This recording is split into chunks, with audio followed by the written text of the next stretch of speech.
because as you are seeing, multiple events are happening, and Indian knowledge system is becoming more event-oriented than more substantive. So if we have a reaction against the West, the rationale, the rigor, and the frameworks that have emerged, they would have to be countered. And for that, how prepared we are to counter, that's my question to you. Over to you now. You have the floor. Thank you, Professor Sachin Chaturvedi. I thank the Adani Foundation and IKS division of the Ministry of Education for inviting us and keeping this as a topic of discussion, the Indology in Indosphere. I would say that there are two words. Here we are talking about Indosphere, and another word that is often used is Vrihad Bharat. So sometimes people think and say that it's not a good idea to say Vrihad Bharat. So first of all, I'd like to make it clear the meaning of Indosphere and Vrihad Bharat. You see, there is one that is Bharat, that has a political boundaries. But when we talk about Indosphere or Vrihad Bharat, that means the Bharat, the cultural Bharat, the cultural sphere of Bharat. So it's not limited to India only, it goes beyond the boundaries of India, wherever Indian culture went. And it is absorbed, it has percolated into the lives of the people in many levels, even going up to influencing the industrial development of countries. We cannot go into so much of depth because of time, but I would say that we talk about Vishwaguru Bharat, but what does it mean? How India became Vishwaguru, that we never talk about. We do not know, because this is the golden period of Indian history, but it is the most neglected subject in our country. In nowhere, at no level in our education system, school, college or university level, there is no such information. They just write in 2 lines or 3 lines that Ashoka sent missions to Sri Lanka to spread Buddhism. But what happened in the last 2000 years? How Indian acharyas, how Indian traders, how Indian people went abroad, and what kind of challenges were there with the people coming from abroad to India to study, because India was seen as the land of knowledge. Wisdom, I would say. There are many levels, I don't have time to explain. So India being the land of rishis and munis, gurus and acharyas, whatever knowledge they had was pure, that was meant for everybody. They never gave any knowledge that was for destruction or annihilation of any other country. Wherever our college, our culture, wherever it went with a sense of brotherhood, peace, uplifting others. So wherever Indian culture went, it enhanced the level of civilization as well as culture. So when we say culture, it's not just what we drink and how we live and how we dress up. Indian culture means intellectual culture. It means aesthetical culture. It means there are many areas, there are many perspectives to study Indian culture. So first of all, the question comes that how much do we know and how much are we prepared for working on Indology in Indosphere? And how it will help, as you asked, how it will help. So wherever Indian culture, we had a relationship of being brothers. Brotherhood was there. Whatever we gave them, it was peace, it was for upliftment. So people became friends. Countries became friends. Wherever Indian culture went, countries flourished. The best example I would give is the kingdoms in Central Asia.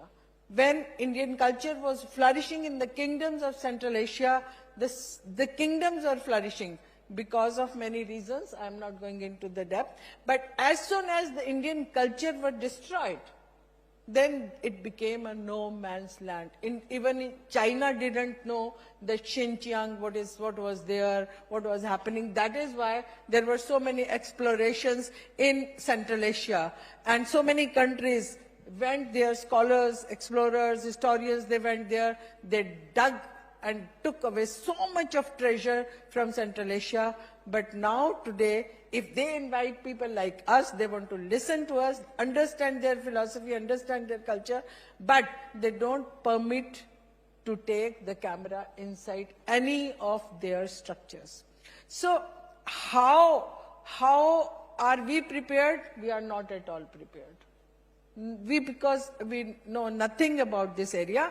I'm very sorry that I wanted to show you at least some photographs from various countries that how Indian knowledge had spread from Mongolia to Indonesia and Cambodia. For example, Panini has been studied even now in all these countries. India gave language. People gave a sweeping statement that Sanskrit is the mother of all languages. No, please be correct. Sanskrit is the mother of Indian languages, not the foreign languages. Sanskrit enriched the foreign languages. It gave words to them, terms to them to express. When Indian culture went, what were they doing? They were all making tombs. Tomb culture was existing in all these countries. But when Indians went there, the new culture that is called, I would call it temple culture, that reached there. So what is the difference between a tomb culture and a temple culture has to be discussed in detail. And how it developed, how it took a sense of glory, beauty, splendor, uplifting consciousness. When you visit a temple, how do we construct them, and what kind of, there's a lot that has to be discussed about temple culture. Number two, what were the kings and the emperors doing? They were going, invading, establishing huge empires. But when Indian culture went there, then they combined virtue. Virtue, they gave the ideas of virtue, ideas of ahimsa and compassion, all those even to the emperors. Number two, for example, Genghis Khan of Mongolia, he established a huge empire. Tibetans established a huge empire. But how to handle it if they don't have a script? So India gave scripts to all the Asian countries. And there are many wrong narratives also that are to be corrected. When I was just talking about Genghis Khan, as soon as we say Khan, we think he was a Muslim. No, Khan and Khagan are royal titles. Number two, people think that Turks, when we talk about Turks, because we don't have knowledge. So when we say about Turks or Uyghurs, we think they are all Muslims. No, all Turks were Buddhist. Whatever manuscripts are pre-Babur that are discovered from various countries, various areas, various sites, they are all Buddhist manuscripts. So, similarly like Uyghurs. So, how the things traveled, what India gave to them, India had a rich treasure of knowledge. How it gave to them? Chinese started coming to India, that is a written historical record.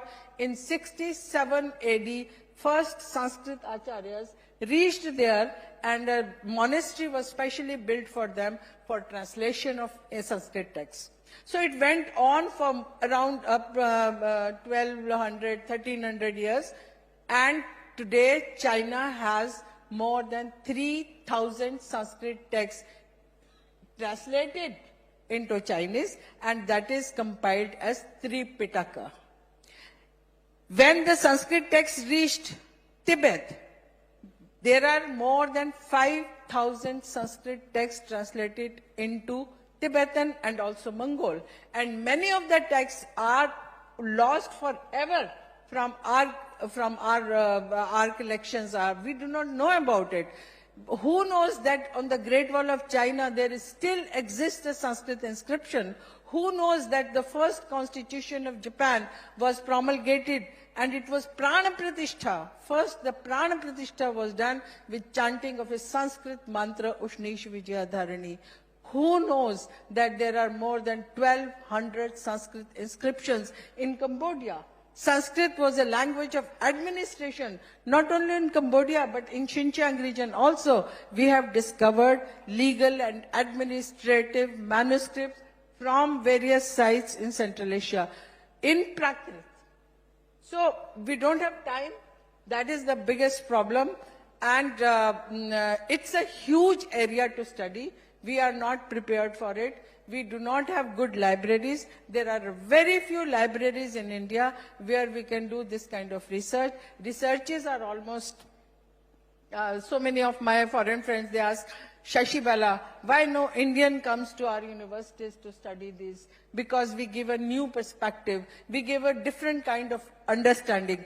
And when there is understanding of each other's culture, for example, we are working on a dictionary how Lithuanian language is close to Sanskrit, how Armenian language is close to, all the European languages are close to Sanskrit because of the words that they have taken. So I just give you one example from English, that the word advocate, ad, voc and ate. The in-between dhatu, we call it in Sanskrit, voc, comes from Sanskrit vach. If you take out vach from that, what will happen? So like this, you can go on and on, giving examples that how we were connected. From near the Ural mountains, from where my friend comes, we have found traces of yagya. So people were doing yagya. Still there are traditions in many European countries, they do yagya differently. But we do not have any knowledge, any information, no books, not enough to study these areas. So how Vedic ideas have percolated into Buddhism, like Sahasra Shisha, Purusha, Sahasraksha, Sahasrapad, how even the Buddhists, they created deities with 1,000 arms. So hundreds and hundreds of questions are there. Even if you ask me today, I will give you 100 projects to work on Indology in Indosphere.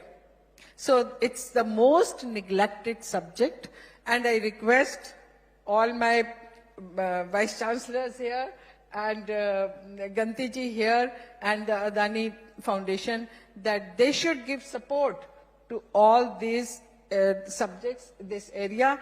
It will help us to be better friends, to have better bilateral relations. We will feel we are close to each other. Otherwise, how long can we suffer from wars? How long this earth can be shattered by bombs? We need brotherhood.